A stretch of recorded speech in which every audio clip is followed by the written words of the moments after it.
palaces, cruising canals, sampling live jazz, and UNESCO World Heritage Sites all make for 4 perfect days in Copenhagen in September, when, thankfully, travel costs and the level of tourists drop, but the warm weather still holds up. After more than 26 years since my last visit, this second time in Copenhagen felt like the first time. The time of year was ideal for this solo trip. Come with me on a tour of Copenhagen and see why. And if you like this Copenhagen trip, use my travel links below to book yours and subscribe.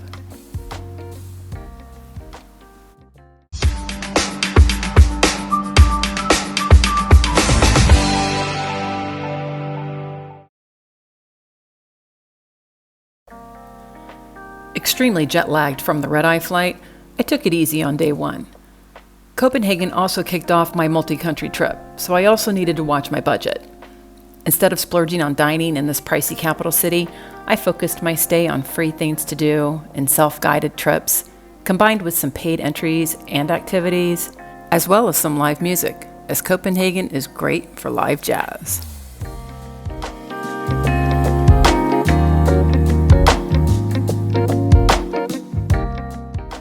On my next day, I got up at a decent hour, loaded up on a big breakfast at my hotel, before heading out to learn a little bit more about Copenhagen, followed by a self-guided day trip outside the city. Right now I'm just walking to the Copenhagen Museum. So out there, pop in just for a little bit, check it out, and then hit the train station. So you can see everybody's out riding their bicycles. It is going to be a very pretty day, I'm excited.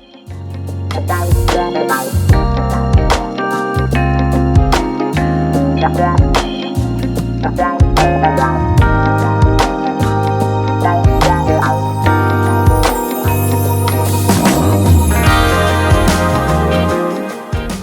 just arrived at the Copenhagen Museum. It's only not even a 5-minute walk from my hotel, so really close. And we're gonna pop on in for just about an hour or so, check it out, see what they have, tell us about a little bit about Copenhagen.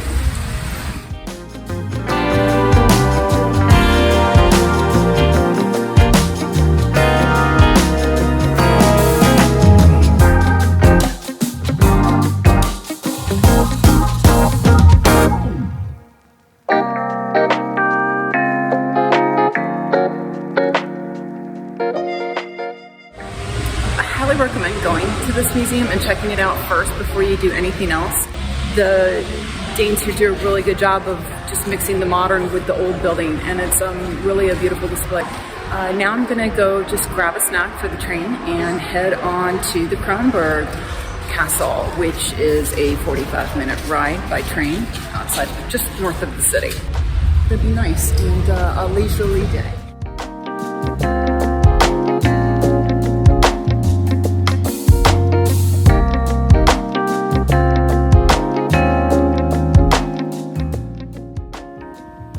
So definitely the harbor experience. You smell the water. It's lovely out here. Why do we care about the Kronborg Castle? It's a UNESCO World Heritage Site. It is a very monumental Northern Renaissance building, totally fortified by all the walls you can see all around.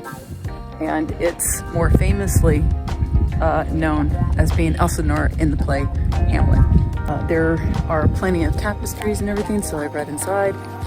And it also has a church. So this should be a nice, relaxing, fun cultural day at a cultural heritage site. That was a mouthful. Here we go. I hope you guys enjoy it.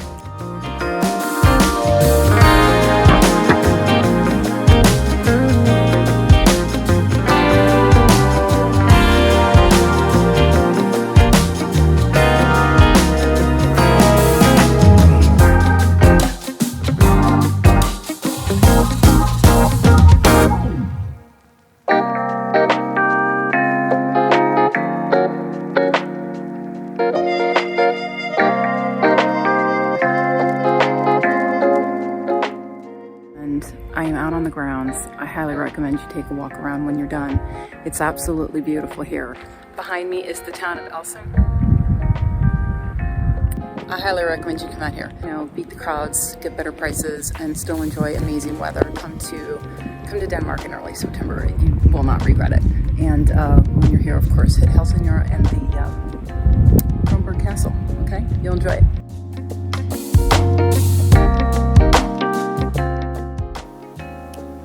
From here on in, it's exploring Copenhagen's inner city, starting with taking in free things to do.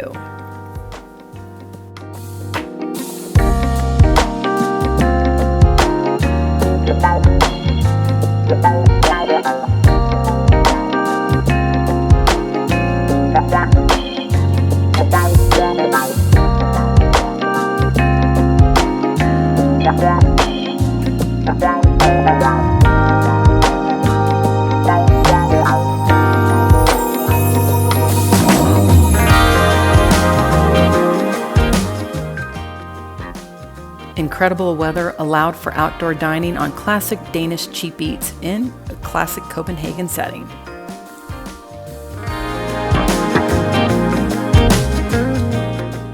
So I'm in Nyhavn. I'm grabbing a quick lunch. In Denmark, they're famous for their open-faced sandwiches, and of course I'm partaking in a delicious Pilsner.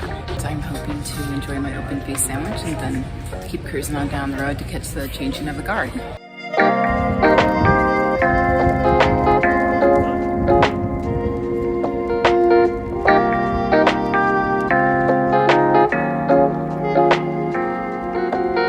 I'm here at the Royal Palace and people are lining up. You can see back here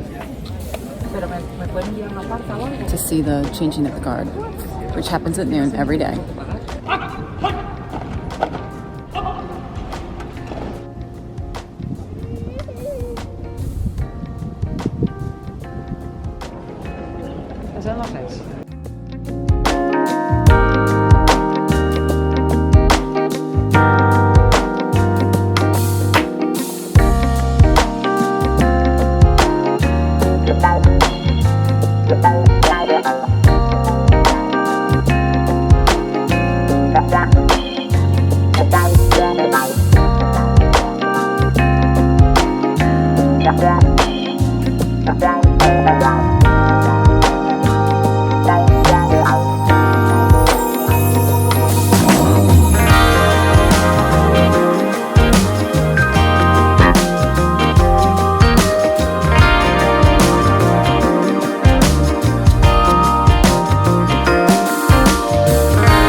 I purchased a Copenhagen card for the last 2 days of my stay in Copenhagen, allowing me entry into some quintessential historical sites.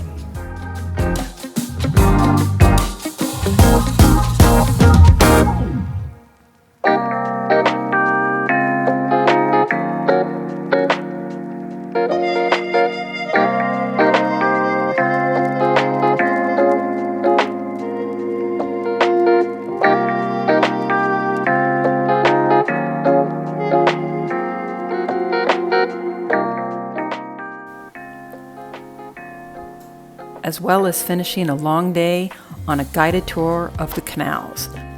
So this would be a good way to get to know more of the city with the information she's going to give, enjoy some sunshine and have a little beer. And here we go. We're moving. Yay! Shoving away.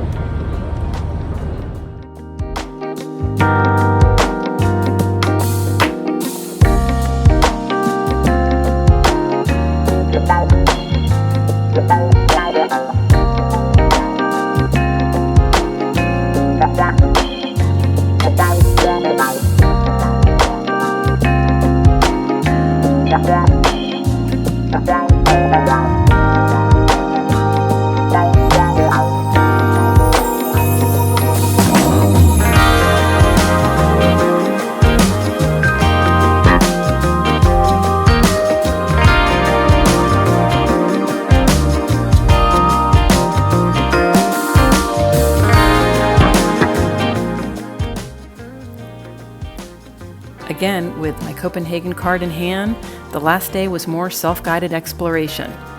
First stop, the Christiansborg Palace.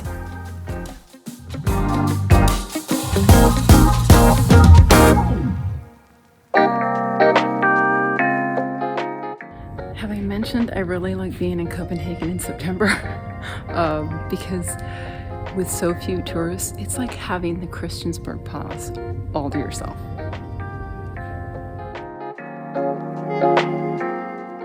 This place is amazing.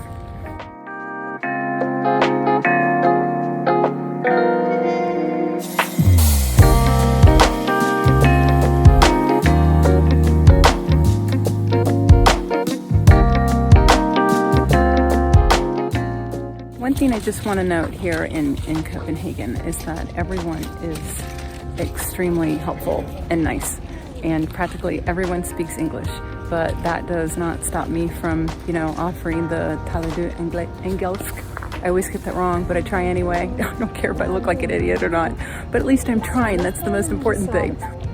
Lead forward, obviously, with the local language, but, be prepared for them to be speaking English right back to you because they're very courteous and kind here. The Danish are very welcoming. It's so great. I love this place. It's awesome.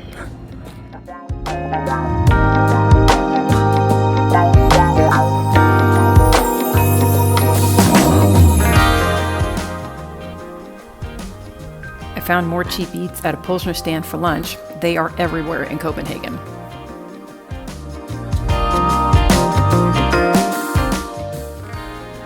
Then making my way in the afternoon back to my hotel to change and pack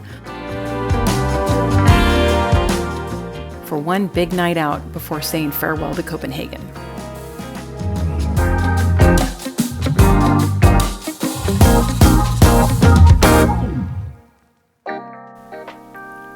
I only wanted to enter Tivoli Gardens, not ride the rides, so thankfully that was covered on my Copenhagen card, including my ride back to the airport. If you're traveling Copenhagen on a budget like I did, the Copenhagen card is definitely the way to go. Tivoli is very popular with the young kids, but also with all the adults. I mean, I don't know how many restaurants, bars, amusement rides, shops you can fit in a deceptively large area. It seems small on the outside, but it's rather large on the inside. This place is crazy. So if you have a night out, definitely come to Tivoli Garden. You're going to love it.